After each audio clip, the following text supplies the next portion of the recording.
get kind of loud sometimes. So,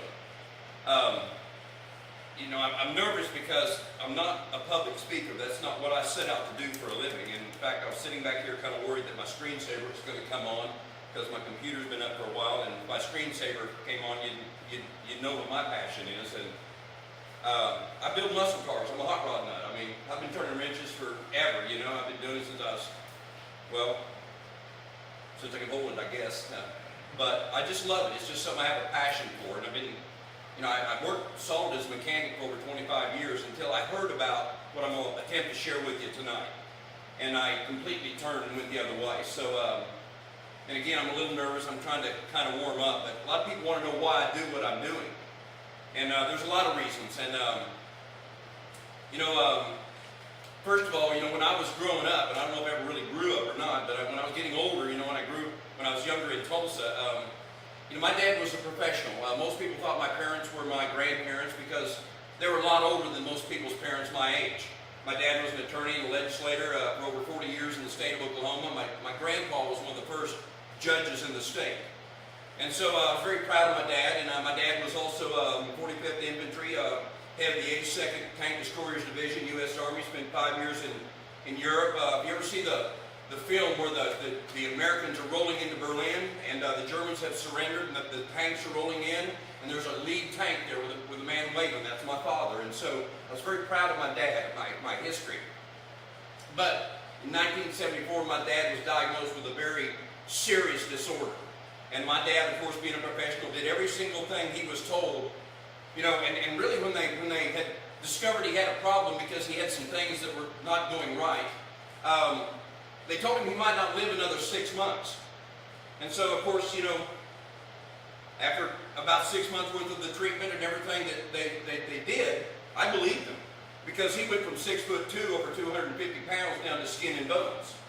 And so, you know, that kind of caught my attention. I said I would never do that. And before I continue here, I don't know what brought you out tonight. You know, I'm not here to sell anything. I'm not here to get people into something. But I know this, that, you know, there's a reason why you're here. Because it took me over 5 months to pull myself out of the way to listen to what was being said. You know, my dad said if you get people to open their minds, they'll listen to you. If they laugh a little bit, maybe they'll understand you. But if you touch their hearts, they'll follow you. And so, you know, as my dad went through that treatment, and what I saw happen after 6 months, he couldn't walk anymore. And so my dad just stopped everything. He said, no more. Our next door neighbor was a federal magistrate. My dad was up for a federal magistrate position, had to resign that appointment because of his health. But my dad went to Tijuana, Mexico with my mom, spent 10 days down there being dealt with by Dr. Contreras, whose grandsons now run that clinic in Tijuana, Mexico. They put my dad on whole food compounds, clear liquids, and an ingredient called Laetrile.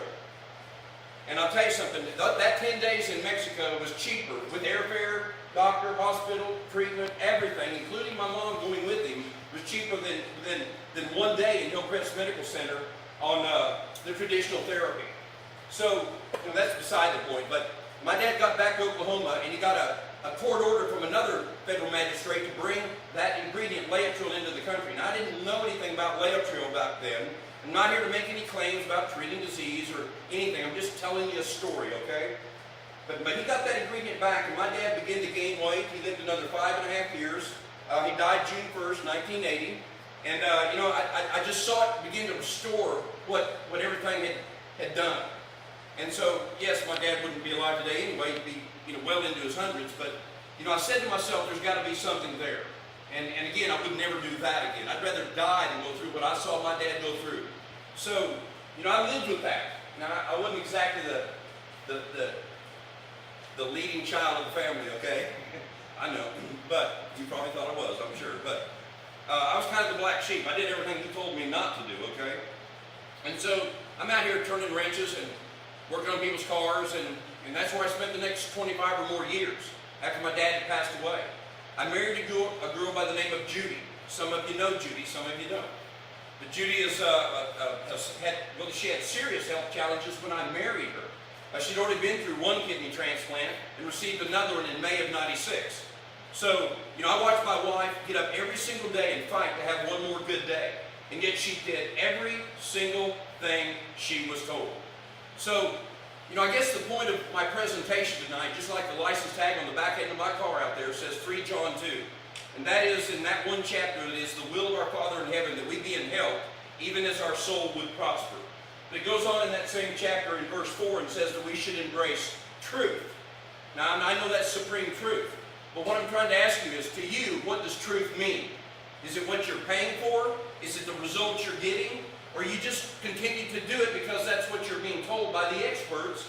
And how are the results? You consider that truth. So I'm not here to be disrespectful. I'm not here to, rock anybody's boat.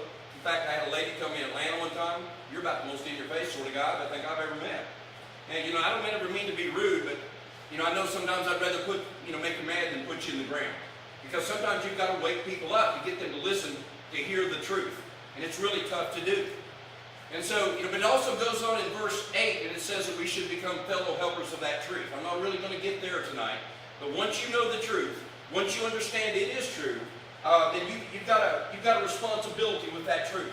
And when you're standing in front of somebody that's dealing with a challenge, that maybe knows somebody with a challenge, or to any degree, then you know the truth. And I'll tell you something, that's what they're looking for. So just like the introduction here is, it's not that the truth is not known, but that some reach a state of mind blindness where the truth is not seen even though it's staring you in the face. And sometimes we just don't see that. Now I'm going to continue on. Again, if it wasn't for the dedicated professionals that have taken care of my wife all these years, I don't know where she would be.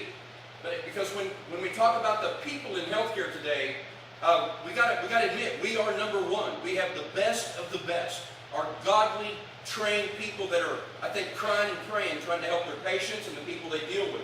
We have the best of the best. We're number one in trauma. We're number one in technology, training, education, pharmaceutical development. And I know some people have a problem with that, and I do, that's for sure. But when it comes to life-saving measures, let me tell you, you have a car accident, you get your tailbone to the hospital, and you call a doctor and use whatever means to save yourself so you don't go in the dirt. And that's the point. We have incredible life-saving measures. But when it comes to our health, it is an absolute disaster. In fact, when you look at it, we spend more money, over $7,500 per man, woman, and child on health care than any nation on the face of the earth. We are 44th in efficiency, and I want you to put this in your new Guinness Book of Records. We are 76th in good health. There's 75 other countries that are spending less money than we do in the United States of America, and they actually have better health than we do. And I want you to ask yourselves, not me, just ask yourselves, what's going on here? Because if you're not aware of that, you should be. Because your life is at stake. In fact, the lives of our children and our grandchildren are at stake because of this issue. This is a system issue. That is a human element. The human element of this, the technology, science, education, it's all the best. But the system today is got a real problem, and we've got to understand that. Now look, this is the fourth leading cause of death. The fourth leading cause of death in the United States of America is going to a doctor and taking a properly prescribed pharmaceutical medication that does not include interactions, overdoses, or misprescribed drugs. You did exactly what you were told, and it puts you 6 feet in the ground. That is the fourth leading cause of death in the United States of America. How about the third leading cause of death? Does anybody know what that is? Any guesses? I'll tell you what CBS News reported 30 days ago. The third leading cause of death in the United States of America is medical mistakes. Now write that one down too. Number 1 is cancer, number 2 is heart disease, number 3 is medical mistakes, number 4 is medications. Now if that doesn't scare people, I don't know what does. Let me give you another statistic that's 16 years old. The Journal of the American Medical Association, July 26th of 2000, volume 284. It did list the 3 leading causes of death 16 years ago. Number 1 was cancer, number 2 was heart disease, number 3 was medical mistakes, infections, and pharmaceutical drugs combined. That was number 3, 16 years ago. So I just want you to know that this isn't a criticism, it's a reality, it's a fact. And the facts they can hurt sometimes. So I want people to know this, because if you don't really know it, you just continue on doing the same thing and not realizing where you're headed in some cases. So that's why I'm passionate about this. I saw what happened to my father. I've watched what my wife has gone through all these years, and I've watched what supports the body in restoring health. And that's the hardest thing to get people to listen to. I've had medical doctors that I've dealt with for the last 20 years that have told me, you know, as a medical doctor, I've helped hundreds of thousands of patients who've spent, excuse me, let me rephrase that. I've helped thousands of patients that have spent hundreds of thousands of dollars to do every single thing I've told them. And when I recommend good nutrition, they walk away and don't even pay attention. And so that's how hard it is to get people to really understand the problem we're facing and how really the simple of the solution. When you look at the fact that 8 of the top 10 killers in our lives today are related to the diet, the things that we're eating. I'm not going to harp on your bad food. I don't like doing that. I'm not going to do that. That has nothing to do really with the point here. But the reality is when you look at these areas right here, accidents, I know that things happen. Hey, you know, I get that.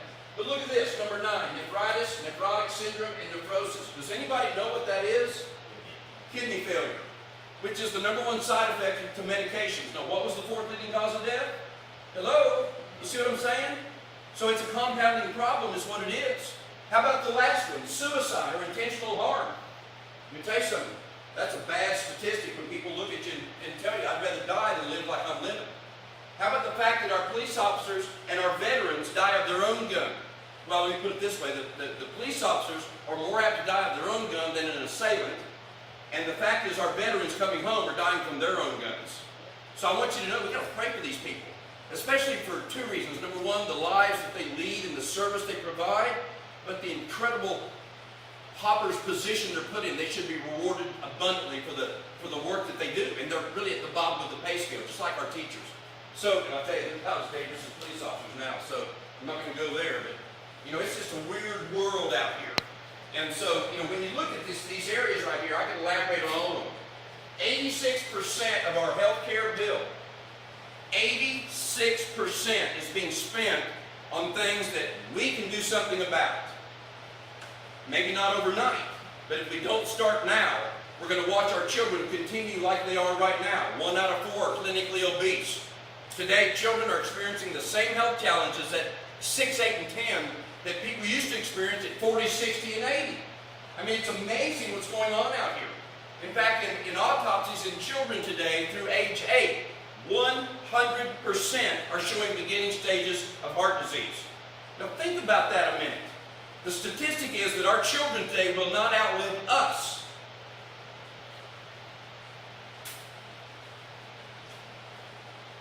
Look at the Jonas. Powerhouse fruits and vegetables. I'm not going to go into all that. The overglorified way to say that simply in the book of Genesis it said in verse 11, seed bearing fruits and vegetables. What about our fruits and vegetables? I'm not going to talk to you about the problem with our food. There's food incorporated. It's a video you can watch. There's another video called Fat, Sick, and Nearly Dead. I ate at Cracker Barrel today. I looked around. That's what I saw. Fat, sick, and nearly dead. Let me tell you something. I know what that's like. And it's not a criticism. Look around. It's not the type health we want in the United States of America. It's killing us. It's not our fault because we can't stop eating. It's the problem with the food. And I'll tell you something. You hear about gluten issues. We don't have a gluten problem. We got a wheat problem. Wheat used to grow 6 to 8 or more feet in the Egyptian times. And then when I was growing up, it was about 48 inches. Today, it's about 18 inches. All fruits and vegetables are produced today so the bugs won't eat them. The Roundup today in the grains are so infiltrated, which eats holes in the intestinal tract, that they're recommending you get off of grains altogether. How do you like that? I heard on Dr. Oz that you're better off to go back to white bread because the bleach is killing the Roundup. And you're thinking, well, I don't eat that kind of bread. Yeah, right. You know what the half-life on Roundup is? It'll outlive you and your great-grandchildren. So it's going to be there for a long time, and we're not going to get rid of it. And I'll tell you, digestive tract issues due to that problem are now the second leading cause that people go to the emergency room, next to asthma and breathing-related issues. So we got to wake up to this fact here. And it's part of our obesity problem also. Do you know that in agrarian times, and even in the lost tribes of today, where people are healthy, and they're well, they don't have all these problems, that they're referred to as non-agrarian. They do not eat grains. You know what they raised grains for? And what they did over 2,000 years ago? To feed to the cattle, to fatten them up. They were not meant for personal consumption. Look at us today. You got your whole grains, you're getting your fibers, How's that working for you? Heart disease, obesity, hypertension, it's all going through the ceiling today. And we're doing everything we're told by experts, okay?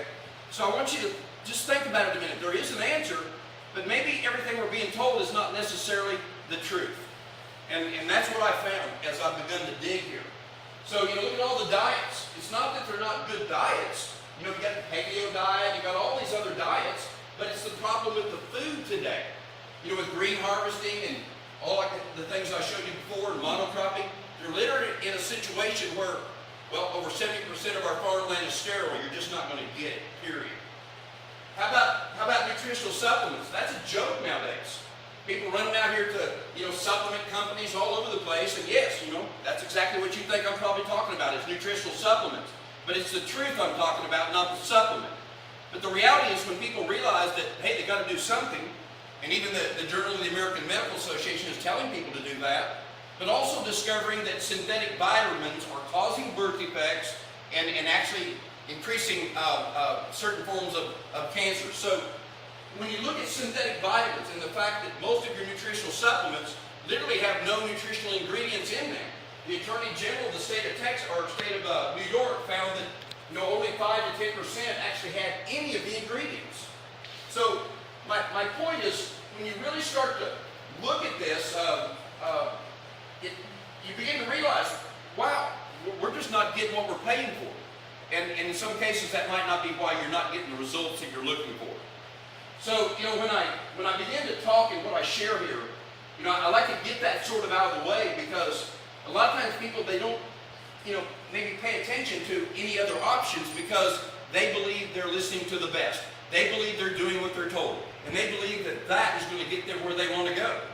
Until probably the last few hours before death. And that's what we're seeing. In medical care and healthcare, we're finding that most of those measures to do something different are done in the last matter of days before death because they realize this is not working. So you got a choice. Number one, you go down the road without a seatbelt. Okay? Now, I don't wear a seatbelt. I don't need one. I'm not that dumb. Okay? I mean, if I was going to have a wreck, I'd pull over and put one on. I'm not stupid. Okay? I get that. But that's the way most people go through their life with their health. That's the way we've been raised. When you have a problem, you go see a doctor. But that's just like driving without a seatbelt. And that's called the reactive approach. And you're addressing a symptom, something feels bad, I'm not normal, something's different.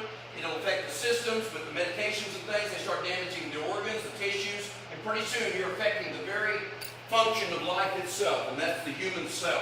That's where I'm going to end up here tonight. But if you'll pay attention to that and start taking care of it in a proactive way and looking at how to support a cell to live, then you'll begin to cascade the other way to the direction you're looking for, a pathway to get healthy. And that's really kind of what this is about. It's just making a choice. You got a choice to stay over here in the sick care industry, or you can choose to do something different. And that's really where we get left. Because now it's up to us. Now it's not hard, it's very, very simple. But sometimes it requires a little bit. So, it's not a preventative. This is not a preventative. It's a proactive approach. It's doing something now, not to prevent, but to support and hope, because you never know. When you look at the human body, now I mentioned I was a mechanic. I know these classics and things. I got a 62 Buick convertible. I got a 63 I pulled out of the shed about a year and a half ago, tore it apart in the garage. I've got it all back together now. I got to put the interior in and stuff, but I've been looking for parts, and I found that 62 up here in Illinois and just looking for parts, and ran up and got the part and brought the car home with it. And Judy had a problem with that, but nice car, okay? The point is you can find parts and fix them, okay? I guess I got a friend that thinks the same way in the room, but that's smart, truth, okay? But the reality is you can keep rebuilding them, but sooner or later you can't. But the human body rebuilds itself. We know it heals itself. And the human body is built where you've got cells regenerating millions of them by the minute, billions a day. Your intestinal tract, that long corrugated tube that will stretch from here to the back wall, will rebuild itself in 2 to 3 days if you give it what the body's designed to have. Your red blood cells, kidneys, now get that. In less than a year, a kidney can regenerate and become new again. And I know you're probably thinking, well, I got some kidney issues. My doctor said that'll never happen. Well, Stanford University says it will. Stanford University has completed studies that proves that stem cells produced in your bone marrow, which can regenerate kidneys even in adults through proper nutrition. So that might affect the nephrology industry, but the reality is it is possible if you begin to support the body adequately. The same thing with the liver in less than about 2 years. That's hope for some of us who grew up in the wrong activity, but the reality is it will fix itself. The same thing with your bones. I mean, I know it takes a few years to regenerate bones, but if you break one, you've got a few weeks and you get back to moving again. So it's amazing what the human body can do. Now, researchers over this last decade have been spending billions of dollars looking into the human cell, into areas referred to as apoptotic pathways or cellular signaling pathways. And they know these particular components or these additives or these ingredients that support these pathways. And they know the food compounds that they actually come from. And what they're designed to do is to support these pathways so that the DNA design function of that cell can function correctly. In other words, your heart cell can know it can be a heart cell and accordingly regenerate the same way. The same thing with your toe. So if a cell regenerates into something that it's not, well, that's the number one leading cause of death. So you got to understand the importance of a cell and its ability to perform its DNA function. That DNA, that denucleic acid, that's your blueprint. And the nucleic acid, the RNA, are the research or the construction workers that are going to read the blueprint and construct your body. And all that is carried out through these biologically active pathways. Now, when I look inside a cell, and I know it's kind of blurry, it's even blurry up here, but that's kind of a rough draft. But around the surface of a cell, you've got all these little areas of structures that allow cells to interact and communicate. You've got what you call a cytokine activity, which is just sending signals saying, I need help, I need this, I need that. So there's ways cells communicate, between other cells. But inside of a cell, it's all these pathways that allow for function to occur. It's kind of like an assembly line process. And all this food you put in goes down into the cell level and begins to allow this to function correctly. There's that word, apoptosis. I'll get more to it in a minute. So that's kind of technical, but the reality when you look at all this is that, Dr. Bill McAnally for over a decade now has been following this research that has already been done into these signaling pathways. Now let me just give you an idea of a pathway. You remember when we were kids, we'd be stringing a Christmas tree lights around a tree or putting them around the house. We'd get them plugged in and one string didn't work, right? So we're thinking, great, So we have to feel around and find the bad bulb. We put one brand new bulb in, that one bad one was bad, and the string will come back on. And that reignites the pathway. It's a similar type of example. So it's not that complicated, but what if 2 light bulbs are out? I know what you're thinking, it's a 50-string light, right? Let's go throw it away and get another one, okay? But the body has to have those ingredients to make sure that pathway is complete. Because if it's not, you've got a problem. And that's the beginning stages of something going wrong. And it cascades itself into 154 degenerative forms of disorders, over 100 some odd types of autoimmune disorders. It all starts with cells getting out of control at that level. Now, Dr. Bill McAnally, which is I met